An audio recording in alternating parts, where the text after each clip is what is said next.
कोणता? मगर. मगर. ओके. मगर हा शब्द कसा लिहिलेला आहे त्यांनी?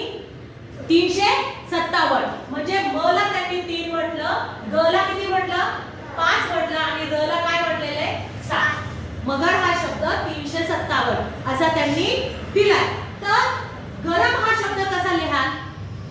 कोणता शब्द? गरम.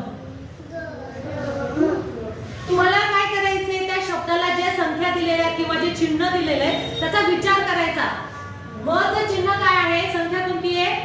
3. मग इथे म कुठे आहे? 3. म्हणजे ह्याचं काय येईल? 3.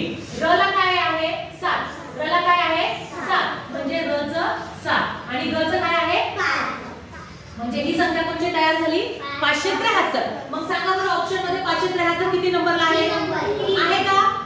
आहे. मग अशा प्रकारे तुम्हाला काय करायचं? विचार करायचा आहे की ह्याचं असं आहे तर त्याचं तसं काय होईल. आलं लक्षात? आता पुढचं उदाहरण बघा. एका सांकेतिक भाषेत 2 बरोबर 4. 2 बरोबर किती होतात? 4 होतात. 3 बरोबर 6 होतात आणि 5 बरोबर 10 होतात. तर 4 गुणिले 3 अधिक 5 ची किंमत काढायची. आता हे उदाहरण तुम्हाला सोडवायचं नाही. हे जसंच्या तसं सोडवायचं नाही. पहिले त्या संख्येला त्यांनी काय म्हटलेलं आहे किंवा कोणती संख्या दिलेली आहे. 2 बरोबर किती होतात? 4. 3 बरोबर 6 म्हणजे प्रत्येक संख्येची काय होतीये? दुप्पट. म्हणजे त्या संख्येला 2 ने गुणलेलं आहे.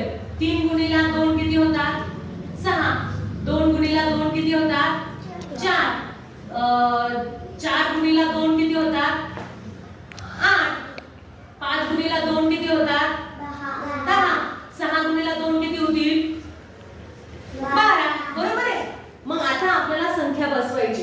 4 म्हणजे किती येतील बरं? 4 म्हणजे किती? 8. 8 गुणिले 3 म्हणजे किती आहे? 3 म्हणजे किती आहे? 6. आणि 5 म्हणजे किती आहे? 10.